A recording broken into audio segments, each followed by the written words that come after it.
ഇന്ന് സ്കൂൾ വിട്ട് വന്നപ്പോഴേ ഭയങ്കര വിശപ്പാണ് എല്ലാവർക്കും. മഴ ആയതുകൊണ്ടാണ് തോന്നുന്നുണ്ട്. സ്പൈസി ആയിട്ടുള്ള എന്തെങ്കിലുമൊക്കെ തിന്നണം എന്ന് പറഞ്ഞിട്ടാണ് വന്നിരിക്കുന്നത്.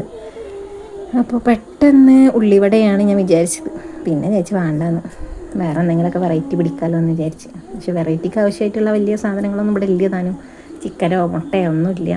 ഉള്ളതിപ്പോൾ ഈ ഉരുളങ്കിഴങ്ങാണ്. അപ്പോൾ അത് വെച്ചിട്ട് ഒരു മസാല ഉണ്ടാക്കിയെടുക്കാമെന്ന് വിചാരിച്ചു. ഒരു ഫില്ലിങ്സ്, പിന്നെ ഒരു മൈദ കുഴച്ചൊരു മാവുണ്ടാക്കി അതിൻ്റെ ഉള്ളിൽ ഈ ഫില്ലിങ് വെച്ചിട്ട് അത് പിരിച്ചെടുക്കാമെന്ന് വിചാരിച്ചു. അപ്പോൾ അതിനുള്ള പരിപാടിയിലാണെന്ന്. അപ്പോൾ ഉരുളൻകിഴങ്ങൊക്കെ നന്നാക്കി തോലൊക്കെ കളഞ്ഞ് എന്താ പറയുക, ചെറുതാക്കി കനം കുറച്ച് അരിഞ്ഞ് ഒന്ന് ഫ്രൈ ചെയ്തെടുത്ത്, ജസ്റ്റ് ഒന്ന് ഫ്രൈ ചെയ്തെടുത്തിട്ട് പിന്നെ മറ്റേ പാനിൽ ഉള്ളിയും തക്കാളിയും ഇഞ്ചി വെളുത്തുള്ളി പിന്നെന്താ പച്ചമുളക് ഒക്കെ ഇട്ടിട്ട് നന്നായിട്ടൊന്ന് വഴറ്റി, പിന്നെ കുറച്ച് പൊടികൾ, എന്താ പറയുക, ചിക്കൻ മസാല, മഞ്ഞൾപ്പൊടി, ഗരം മസാല, ഉപ്പ് ഇത്രയും ഇട്ടിട്ട് ഈ പൊരിച്ച് വെച്ച ഉരുളൻകിഴങ്ങ് അതിൽ കണ്ട് തട്ടിയിട്ട് ഒരു മസാല ഉണ്ടാക്കി. എല്ലാവരും ഇങ്ങനെയൊക്കെ ഉണ്ടാക്കുന്നുണ്ടാവും പല സംഭവങ്ങളും വെച്ചിട്ട്. ചിക്കനാണെങ്കിൽ ചിക്കൻ തട്ടി കൊടുക്കും, മുട്ടയാണെങ്കിൽ അത് പൊരിച്ചിട്ട് അത് തട്ടി കൊടുക്കും.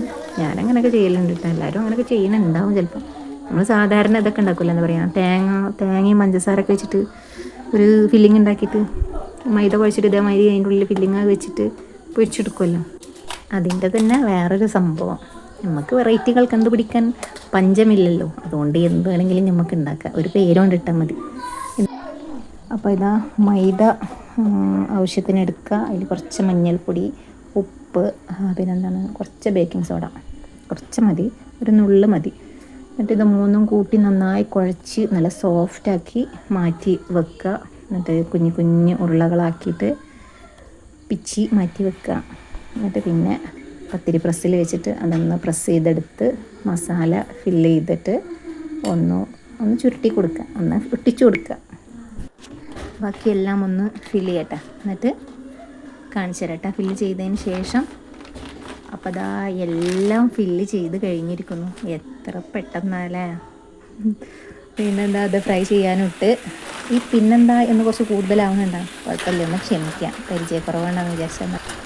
മഴ കാരണം ആർക്കും ദുരിതങ്ങളൊന്നും വരാതിരിക്കട്ടെ. അപ്പോൾ വയനാട്ടിൽ തന്നെ നമ്മൾ ഓരോ വാർത്തകൾ കേൾക്കല്ലേ, എൻ്റെ ബന്ധുക്കളും ഉണ്ട് അവിടെ. എന്തായാലും കുഴപ്പങ്ങളൊന്നും ഇല്ലാതിരിക്കട്ടെ. എല്ലാവരും ദുആ ചെയ്യുക. വീഡിയോ ഇഷ്ടപ്പെട്ടാൽ ലൈക്കും കമൻറ്റും സബ്സ്ക്രൈബും ചെയ്യാൻ മറക്കരുത്.